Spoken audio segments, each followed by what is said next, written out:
pleasure to meet you. What's your name? Charles. Charles? Remy, pleasure to meet you again. So like we were talking a little bit when I was recording for the music guy. I forgot your name, sorry. But, Shout out, so. Like we were just talking and chilling, right? And then the minute the camera goes, I actually feel that kind of building. Oh, you feel the like pressure? That performative kind of. Yeah. It happens.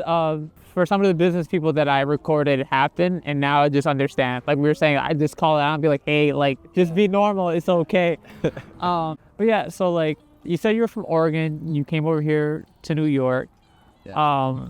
How is it that you feel like with your life?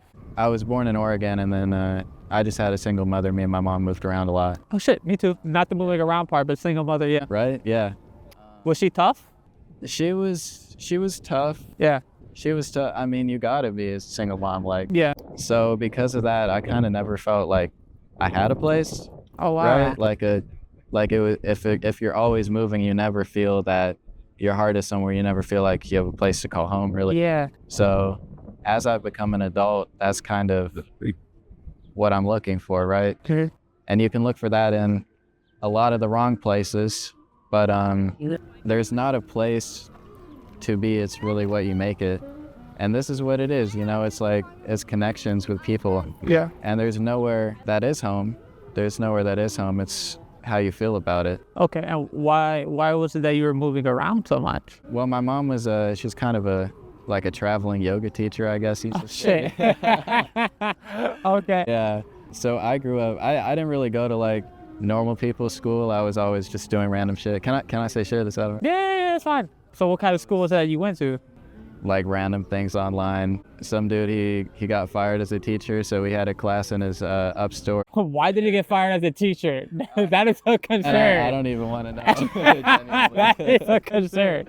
Yeah. So you're over there getting taught by Michael Jackson. No, straight up, yeah. I think he wanted to be a singer. Anyway, so he was maybe not too committed to it. So he would have us do like watercolor and things like that. So not very. And how old was this? I was like 13, I must have been. No. So it just tons of random things, and I eventually moved to Arizona to go to high school. Okay. And that was a very strange kind of perception shift, because I'd never been in a classical school, and then being in a really like normal public school, especially for high school. Like, we have to learn? Yeah. The first day I was there, I got a phone call, and I walked out of the class to take this phone call because I didn't even know.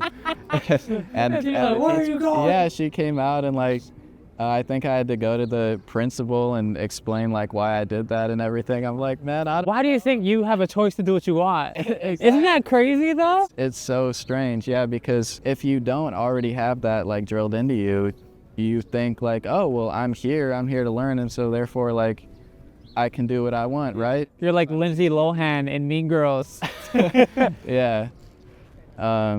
Have you seen Mean Girls? Bits and pieces. I was just gonna go along. Oh wow, no, you need to. I can tell. Yeah, no, you should watch it. It's fucking good. Yeah. All right. But that's how I found music. That's how I started making music. And I met one of my closest friends now. Shout out Allie. She started showing me just guitar and just the magic and feeling of that world. And I've been here about 3 weeks now. Okay. How are you liking it here? It's amazing. Genuinely, it's amazing. I've been inside too much, kind of wasting my days, right? Yeah. So that's why I'm here in Central Park, just for this.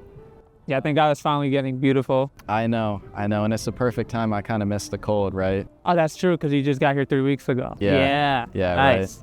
But it can be like the rest of the white people in Central Park sunbathing like this. Oh, I know. Yeah, I planned to be. It's so funny. I was walking up and everyone's just there with their eyes closed like a cat. That's what I need. That's my plan. You asked me what my plans for today. That's my plans for today now. But yeah, I love New York. Really, I've never been here before I moved here. And it's crazy. It's a friend I actually knew when I was like, I must have been 10 years old. So it's been. Is that Allie or? No, that's somebody else. Okay. But She was moving here the same time as I was, and we hadn't talked in like 9 years, and magically we're both moving here at the same time. That's awesome. So it's amazing how things kind of line up. Yeah, that's awesome. And where you guys living in Brooklyn or where? It's around, it's like east side area. Oh, where? Of the city?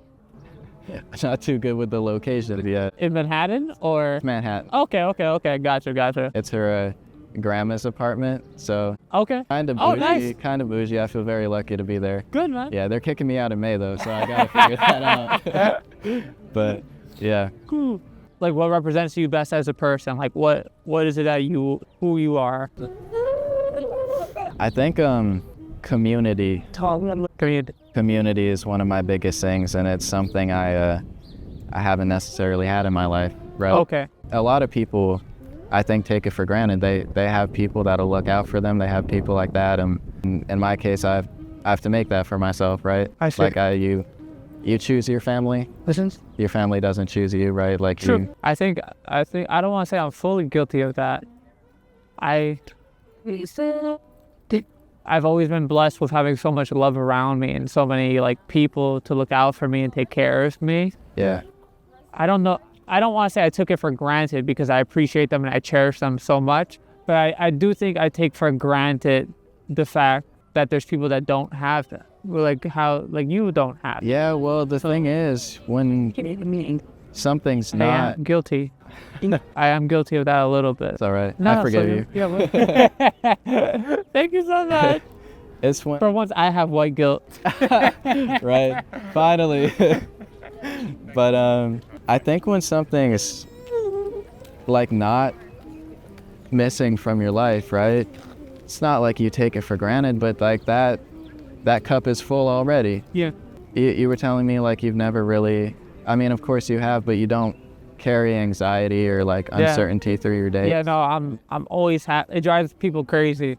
Yeah. Because like and that's a good thing, and yeah, all that. Of course, like I've had felt anxiety, but it's not like I'm living in it. Yeah. So like just yesterday I've had anxiety because my son, he's a little congested. And he's strong. Yo, babies are strong. Like you. Yo, like, they are. I've seen that. They're really strong. And they really hold on, don't they? Yeah. So like I had to like put saline spray in his nose. Oh yeah. And of course he doesn't want that, but like I have to like hold him down and then like push it, and he's still like struggling and like fighting it, and he's like screaming at the top of his lungs, crying, and like I'm using my head to hold him to like get it in. And one part broke me because I swore he said, I said no. Oh, poor baby. Yeah, but it was like the tone. It was the tone that he said. He was like, I said no. And I was just like, I'm so sorry. Like, it like broke me. Right. And like, I was like, for an hour, I was just like out of it. Like, I was gone. So like, when it's things like that, and you have a reason to be upset, or you feel overwhelmed, and you have like a actual reason, I'm so for that. But I feel like there's a lot of people that like their day is just, that's just how they are. And if you're not clinically like depressed or something like that, I don't like people normalizing it. I agree with that. Yeah. I mean, you create your own reality. Yeah. Like you did have support as a family. That's a foundational like sense of your being. Yeah. And I think that's probably one of the reasons why I'm very like level-headed, is because I always felt so much love. Yeah. Like it was always just amazing just to like go over to my uncle's house, or go to my aunt's house, or go to my cousin's house, or like have these amazing friends. Like I have so many friends from like kindergarten that I'm still cool with, and we help each other out. Mostly they help me out more than I can help them. I'm sorry, I just make you laugh. Like that's what I do. I bring laughter, you help me with other stuff. I mean, that's the best. But they always look out for me. They always help me and do anything that they can. It's just, I'm very grateful to like meet these wonderful people. And it's really special to own that, I think, because like I was saying, like you have this foundation now, you have this basis, you can go out into the world and spread that to other people. Yeah. When you grow up and you have people like assuring you and giving you love, you feel like you feel like you have a right to be there. Yeah. Right. And like when you carry yourself throughout the world, you bring that with you. Like, I deserve to be here. Yeah. Right. And I've struggled with that a lot. Like not feeling it's cool. It's cool. It's a really special thing to be able to carry that with you. Yeah, but you say you struggle with that sometimes? Yeah, and it's something you can learn.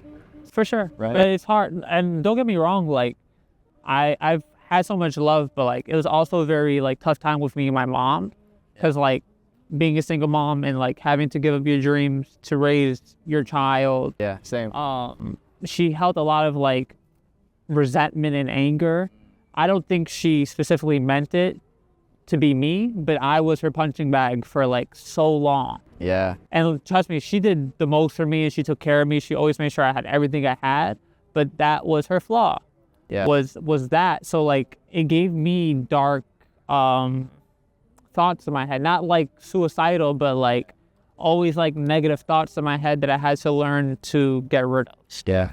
And so as an adult, right, we can look back and from you're barely an adult. No, but you're an adult from No, like you're 14, right, but like you're 21. You're like, when we were an adult. in my old age. Just graduated high school. Yeah. Yeah, but you still watercoloring. When I was an adult. You're funny, yeah. You got a point. But yeah, no, what were you gonna say? You can look back and sort of separate it, like, how is this affecting me now? Yeah. How do I carry this through my life? And you can make a choice to not bring that with you and actively work against it. So your mom, she kind of made you, like, she felt resentment towards you, right? In a way. Yeah, I felt that way. She always felt like, since she sacrificed her dreams, which was becoming a designer, she went to like a really, really good school, definitely could have done it, super talented. And since she sacrificed that and sacrificed so much of her time, like I never seen her really with another guy. Yeah. She always put me first, no matter what, even above herself. And she was just such an incredible parent in doing that, regardless of all the other like stuff that was hard for me to deal with. But like, she took care of me, like, hands down. And since she did that, she felt like she was like amazing. And she is, but it was also like this huge negativity that came with that and was like very damaging and hurtful for me. And I felt like a king whenever I left my house because I was always praised and had so much love outside. But when I came home, I felt like I was in a prison. How has that manifested in the way you feel about yourself? Like, do you feel, well, yeah, but that, like, when people are so special to you, like your parent or something like that, you know, like that. I think how you said how you said before that, like, you get this sense of like belonging. I have this like very, very, very extreme amount of confidence that I should not have. And I say shouldn't have because it can be with no matter what it is.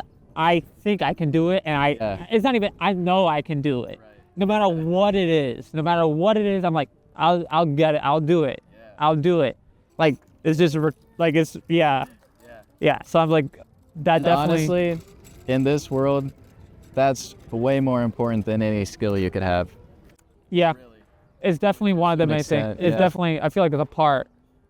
Because with anything, there's always like, you have to have the skill. Yeah. But you also do need to have that confidence to get up there and just do whatever it is that you want to do. Yeah. So you definitely will build that over time. It'll be a struggle because like it took a long time for me to get the dark voices out of my head.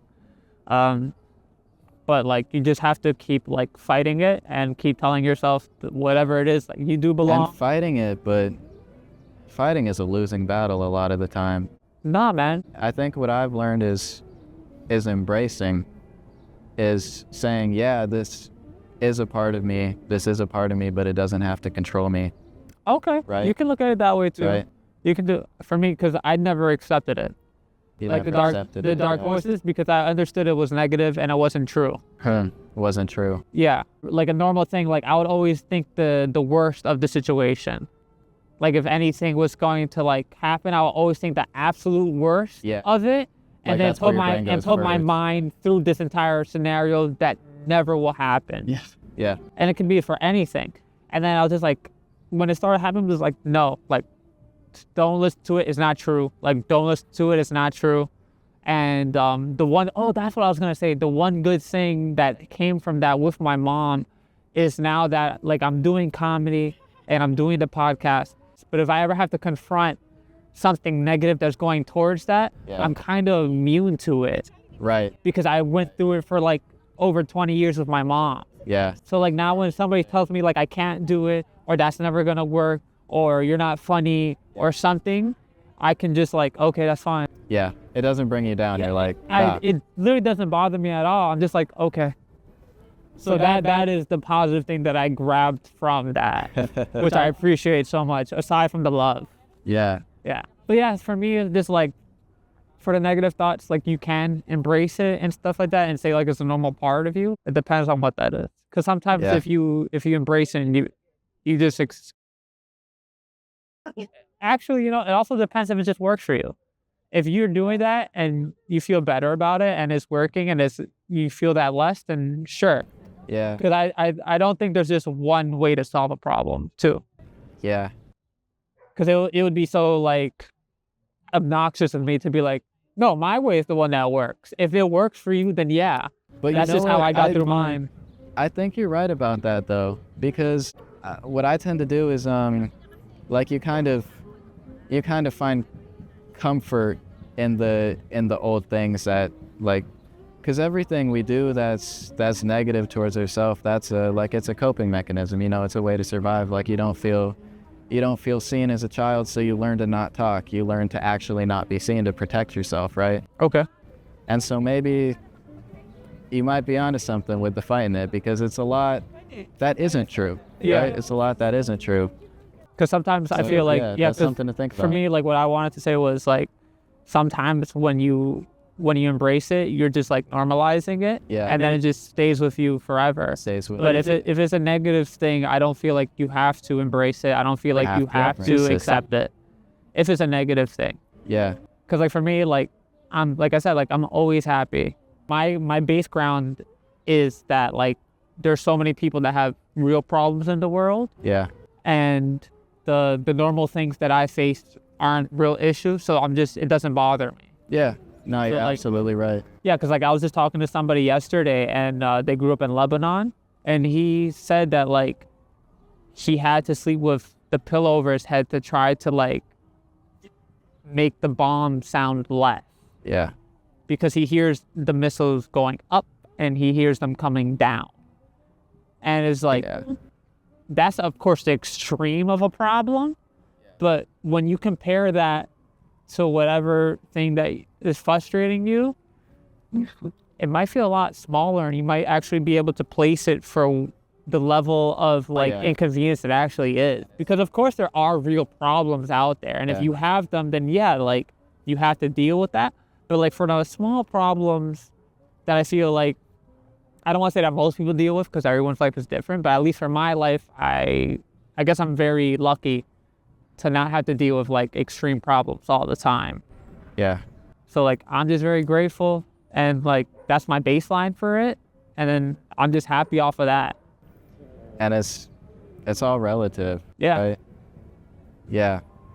But I've never had to put a pillow over my head. Yeah. Cover bomb noises, you know? Yeah. And it's true. I mean, I told you my mom's a fucking yoga teacher, you know? There's a lot of privilege in that. Uh-huh. And you make people laugh.